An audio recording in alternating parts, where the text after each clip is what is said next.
podemos sentar. Eu combinei com o André de que ele faria um depoimento da sua caminhada rumo à plena comunhão com a Igreja Católica. Ele mesmo vai contar a sua história, que nós vamos escutá-la não com triunfalismo, não com espírito de proselitismo, mas vamos escutá-la com ação de graças pela ação de Deus na sua vida.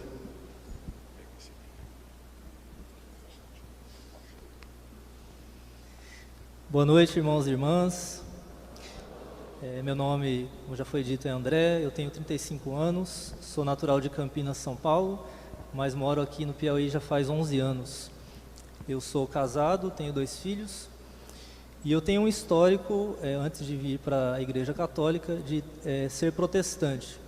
Eu passei por algumas igrejas, na verdade eu já nasci numa igreja protestante, então digamos que eu tenho 35 anos, né?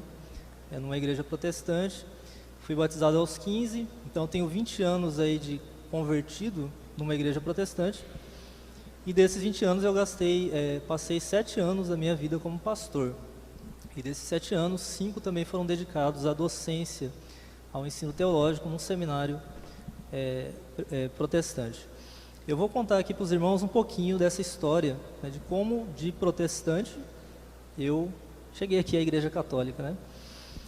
Então, eu nasci na igreja do Evangelho Quadrangular, meus pais até hoje são dessa igreja, e aos 14 anos eu me converti a Cristo, fui batizado aos 15, como eu já mencionei, e desde o início da minha vida cristã, eu tive um desejo muito grande de conhecer mais sobre o Senhor Jesus Cristo e amá-lo mais. Então eu comecei a estudar a Bíblia, li a Bíblia várias vezes, do início ao fim, né, nesses vários anos de convertido. Eu comecei também a estudar teologia e o meu interesse se concentrou especialmente nos padres da igreja. Então, desde o ano de 2001, quando eu fui batizado, eu comecei a ler os padres da igreja. E aí eu comecei a perceber uma coisa que me incomodou, que os padres, eles eram muito mais católicos do que protestantes, né? Havia muito mais coisas neles parecidas com os católicos do que com os protestantes. Isso me incomodou porque havia padres que tinham conhecido os apóstolos, eles estavam lá no 2º século, pertinho dos apóstolos. Mas o que me impedia de me tornar católico diante dessa constatação era uma doutrina afirmada pelos protestantes, que em latim é sola scriptura, que a gente diz, somente a escritura, e a declaração completa seria: a Bíblia é a única regra de fé e prática. Como eu acreditava nisso, e eu acreditava que a minha interpretação da Bíblia era correta, então eu pensava, bom, se os padres estão discordando do que eu entendo que a Bíblia ensina, então eu vou ficar com a Bíblia, já que ela é a única regra de fé e prática. Mas eu continuei lendo os padres, continuei lendo a Bíblia. Eu acabei saindo da igreja do Evangelho Quadrangular, passei um breve tempo numa igreja batista e cheguei na Igreja Presbiteriana do Brasil. Isso foi inclusive quando eu cheguei aqui no Piauí em 2011.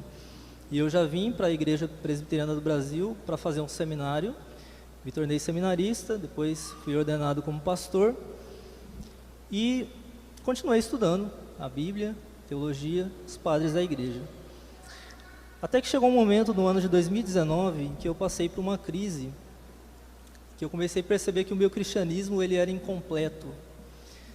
Eu não tinha uma vida espiritual de comunhão com Jesus tão profunda como eu gostaria, na oração e no sacramento, que eu acreditava que a ceia do Senhor na minha igreja era um sacramento. Eu ainda não entendia que não era, não há um ministro ordenado celebrando. Mas eu sentia falta de alguma coisa. E quando eu li um livro em 2020, eu diria assim que a solução começou a se apresentar diante dos meus olhos. Eu li o livro de um teólogo dos Estados Unidos chamado Scott Hahn. Ele já foi presbiteriano no passado, se converteu ao catolicismo, e no livro Todos os Caminhos Levam a Roma, ele conta a sua trajetória ao catolicismo. E uma parte do livro me chamou a atenção, que é quando ele diz que um aluno perguntou para ele, quando ele ainda era protestante, por que você acredita no sola escritura, que a Bíblia é a única regra de fé e prática? E aí ele começou a pensar sobre isso e percebeu que ele não tinha uma resposta. Ele não sabia porque ele acreditava nisso. Ensinaram para ele que era assim, ele assumiu sem uma reflexão maior. E eu comecei a refletir sobre a minha própria vida e percebi que eu também não sabia porque eu acreditava nisso. E aí eu percebi dois problemas com esse princípio. O primeiro é que quando eu digo que a Bíblia é a única regra de fé e prática, eu estou imaginando que nela há tudo o que eu preciso crer. Mas a Bíblia não apresenta uma lista de quais são os livros que compõem a Bíblia. E isso é algo fundamental para a minha fé. Para eu saber quais são os livros que compõem a Bíblia, eu preciso ir para fora da Bíblia, para concílios, para padres da igreja que falaram sobre isso, mas quem vai dizer mesmo o que é a Bíblia e o que não é o magistério da igreja. Então, já há um problema aí, porque se eu preciso ir para fora da Bíblia para saber o que é a Bíblia não é a única regra de fé e prática. Um segundo problema que eu observei é que não há esse princípio de que a Bíblia é a única regra de fé e prática na própria Bíblia. E quando eu percebi isso, então a minha teologia desmoronou. Eu percebi que eu estava num caminho errado e eu precisava procurar um outro tipo de cristianismo. E aí eu me lembrei dos padres da igreja, que eu tanto tinha lido no decorrer da minha vida cristã. Voltei a lê-los e eu percebi que eu precisava, não desse princípio de que a Bíblia é a única regra de fé e prática, mas da ideia de que Deus nos deu a palavra, a sua palavra, em duas formas, escrita nas escrituras e oral, e que essa tradição oral que se encontra na liturgia, nos padres, concílios, em tantas formas dentro da vida da igreja, essa tradição, ela é o contexto que eu devo usar para interpretar a Bíblia. E além disso, eu preciso de um intérprete infalível para que eu não seja então levado a várias interpretações diferentes, porque se cada um for interpretar a Bíblia com a sua própria cabeça, vai ter uma igreja para cada cabeça que existe. Então eu percebi que eu precisava de, além de uma tradição para dar o contexto de interpretação da Bíblia, precisava também de um magistério infalível. E isso me levou, obviamente, à teologia católica. Eu comecei a ler vários livros católicos, inclusive o Catecismo da Igreja Católica, que eu li na minha empolgação, ele todo, do começo ao fim, em uma semana. E aí eu falei, não, é isso mesmo, né? Aqui eu encontrei o que eu estava procurando. E isso aconteceu de tal modo, eu li o livro do Scott Hahn em maio de 2020, e a coisa foi tão rápida que no dia 22 de junho desse mesmo ano de 2020, eu rezei o meu terço pela primeira vez, né?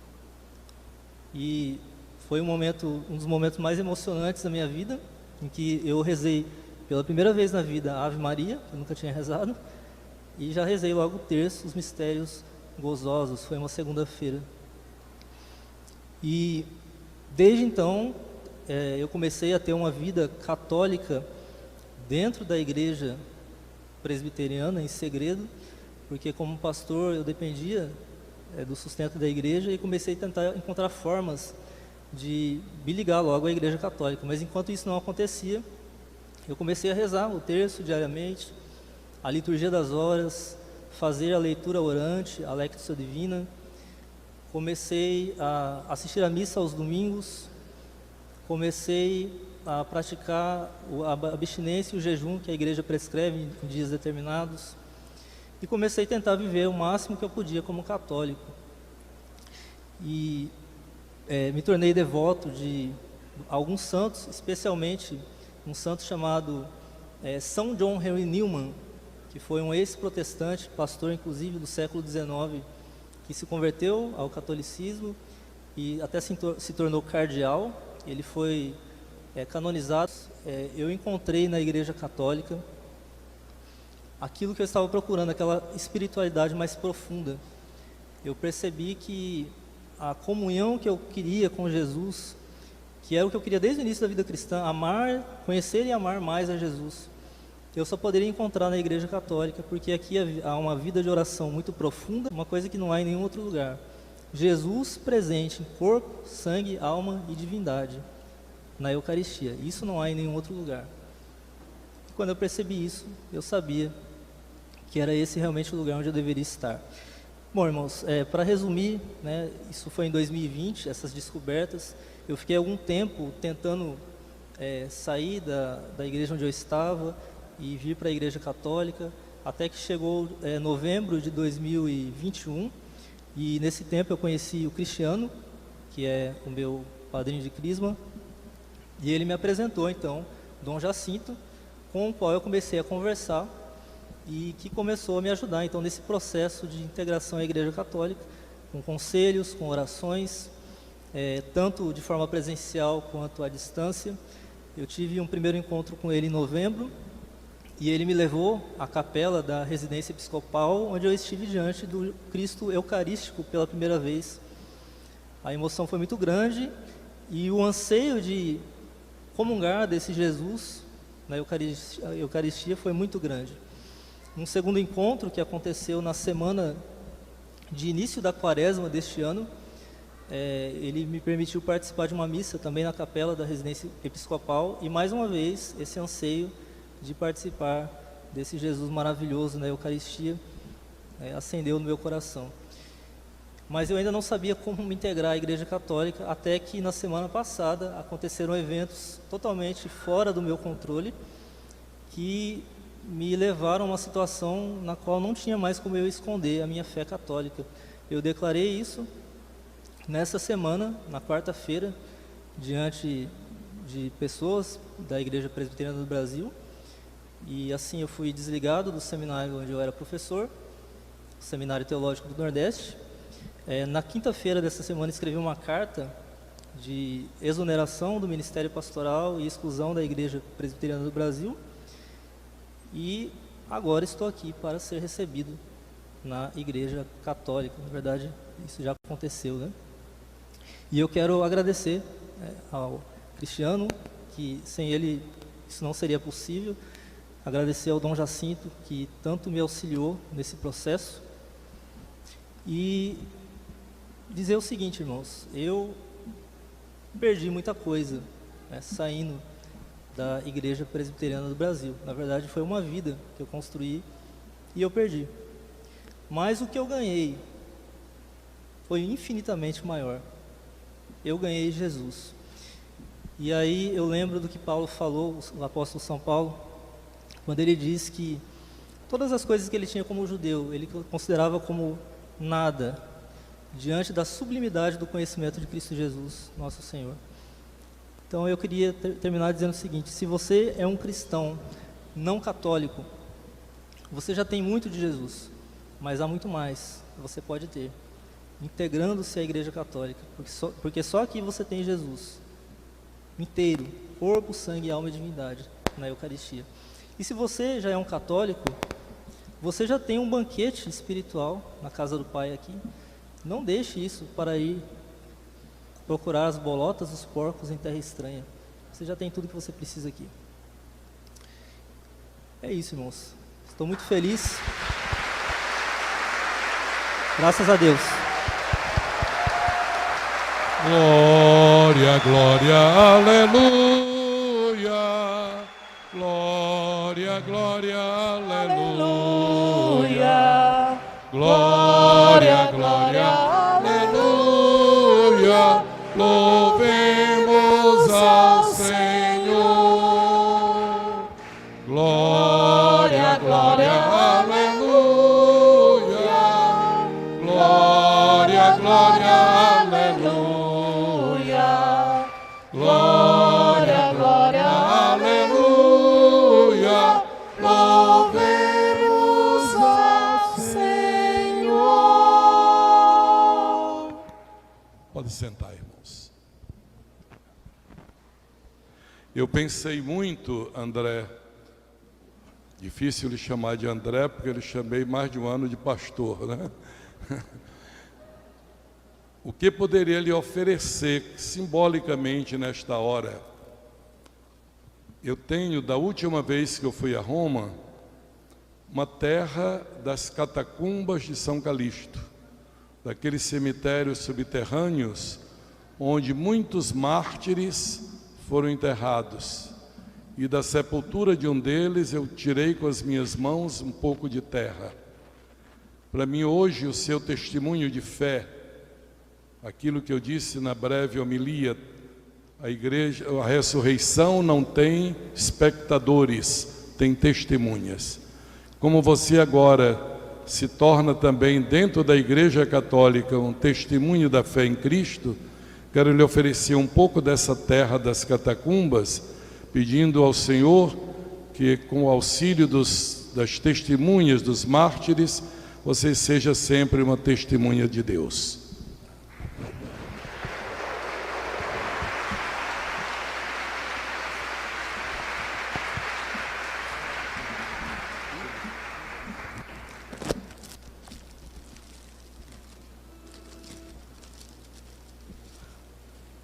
Nós vamos entregar ao André, em nome da nossa comunidade, uma Bíblia com todos os livros católicos completos da edição Ave Maria.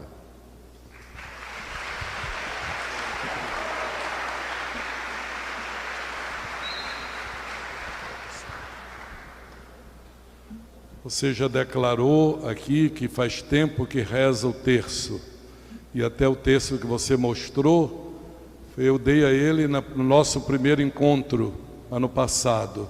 Como ele manifestou gosto pelo terço, eu vou lhe dar um terço, e ele ficou, quando parecia que eu estava esquecido, na saída ele disse, cadê o terço?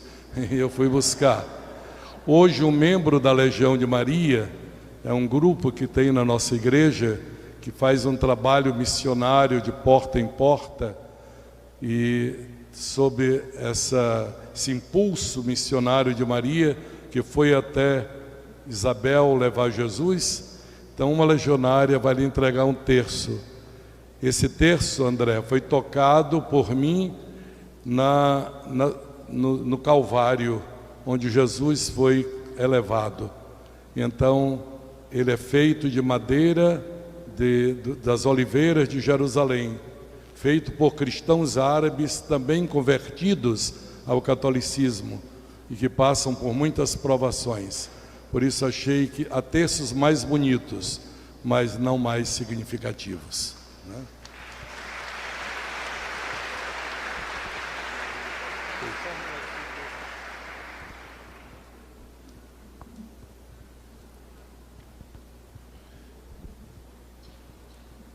André, o Senhor, que em sua misericórdia te conduziu até aqui, te receba na Igreja Católica, a fim de que no Espírito Santo tenhas plena comunhão conosco na fé que professaste perante esta sua família.